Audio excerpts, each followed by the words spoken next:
I've always wondered what it's like to waddle like a goose. I know.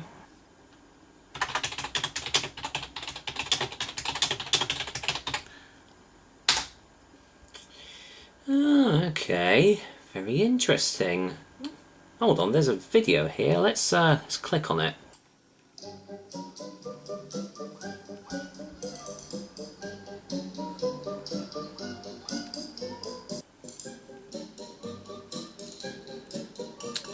Or I could not make myself look like an idiot on camera and have a bottle of Waddlegoose Lane cider.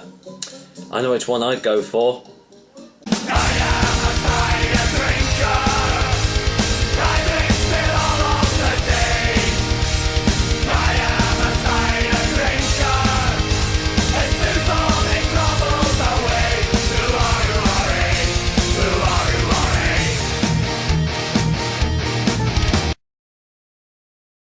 Yes, hello there ladies and gentlemen, and welcome once again to another episode of The Cider Drinker. Now, unless you've been completely blind and completely skipped the intro, you already know what cider I am going to be doing today. It's from Aspall's, and it's one that you guys probably haven't tried before, because it's actually not available in supermarket shelves. Well, at least what I've seen anyway, around my area. Yes, it is Aspall's Waddlegoose Lane 3 Berry. So, how will this stack up to the other Aspall ciders I've tried?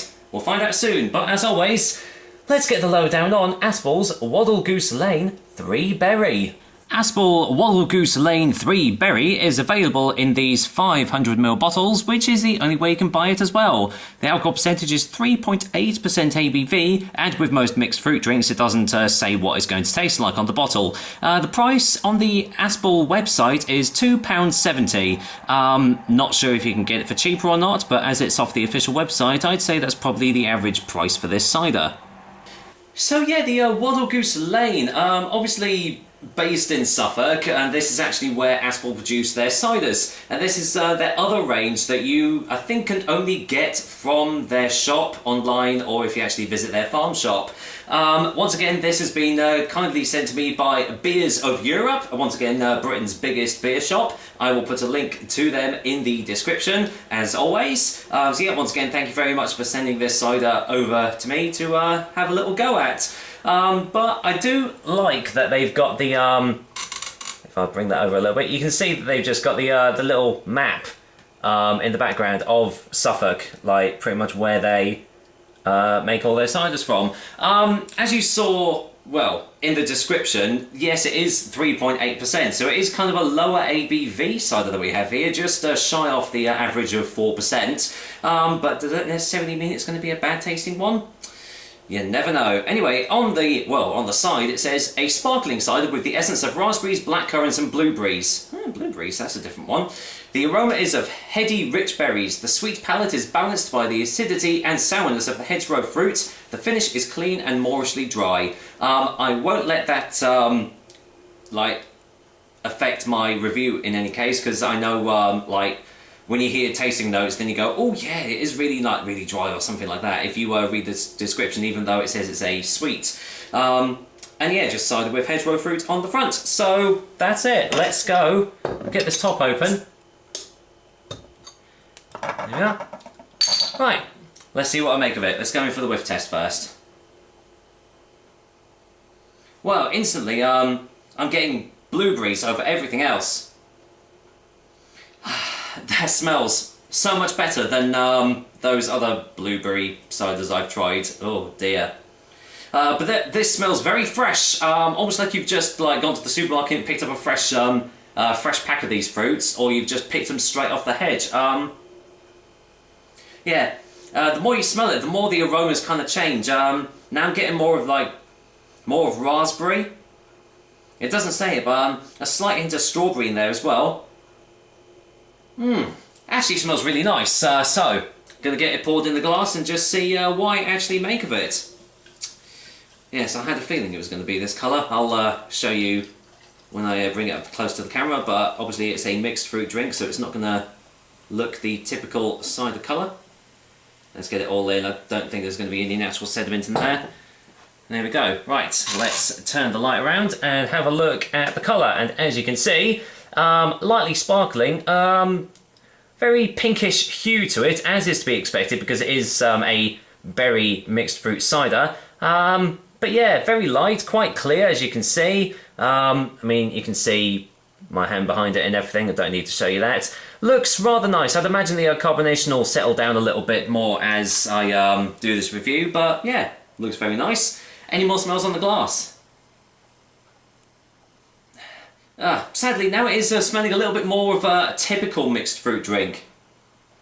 Getting that sweet hit that you get, you know, from like Copperbergs or Recorderligs, does kind of remind me a bit like a Recorderlig. It smells a little bit fresher than like the thick, syrupy ones like Copperberg and things. I'm just hoping that it tastes a little bit better than them. So, well, it's one way to find out. Cheers, guys. Thanks again to Beers of Europe for sending this over to me, and here's to Aspall's Waddlegoose Lane 3 Berry.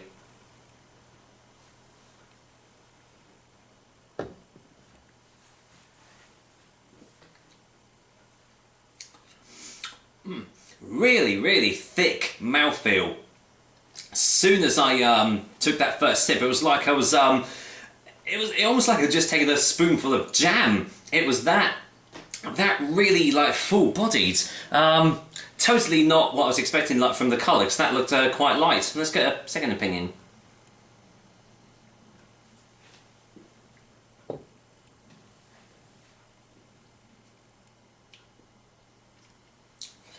The raspberry is kind of overpowering all the other flavours in this cider.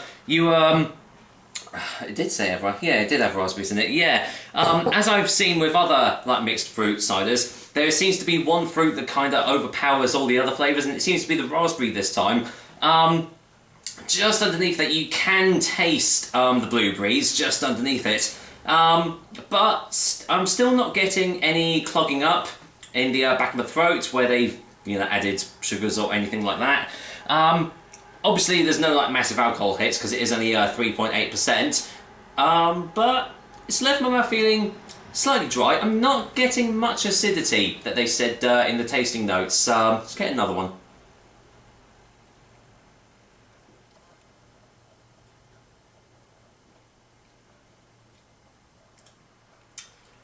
It is very refreshing.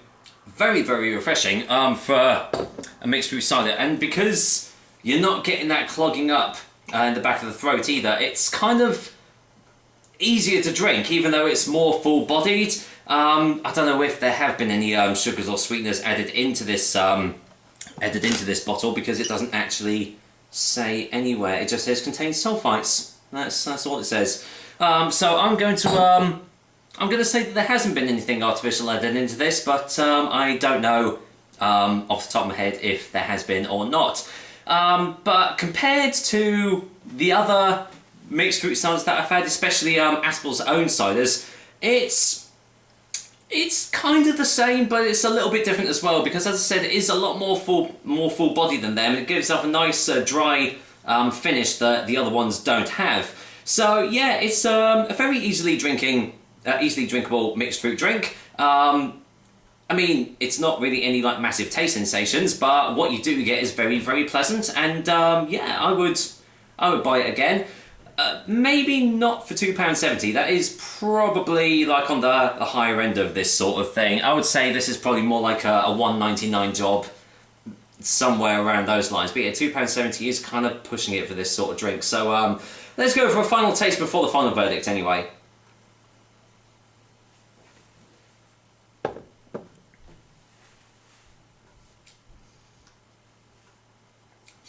Yeah, still getting those lovely little fruity flavours there. They are lingering around a little bit as well, so you don't feel like you have to continuously keep on drinking this cider in order to fully appreciate it.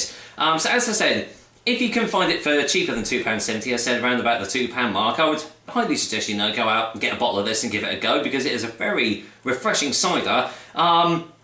Anything more than that, and I'd say, it's not really worth it, because it does kind of taste similar to Aspall's other mixed fruit ciders that they also do. But having said that, it is still a very nice and refreshing cider, and one I still suggest you go out and give a go at some point. So, for a final verdict, I'm going to go and give Aspall's Waddlegoose Lane 3 Berry Cider a 7 out of 10. Yeah, well, as it shows, 7 out of 10. Not a bad old review for a mixed fruit cider, wouldn't you say? But yeah, quite impressed with that. I know the Waddlegoose Lane range of ciders, I think there's 3 other ones that aren't mixed fruit. So yeah, it would be nice to try out those ones and see how they compare to the other Aspall ciders too. So, well, there we go. Another episode of The Cider Drinker is over and done for you guys. Hope you liked it, and as usual, I will be back with another delicious and tasty cider soon. Until then, I'm going to finish off this Waddlegoose Lane 3 Berry Cider, so take care guys. Until next time.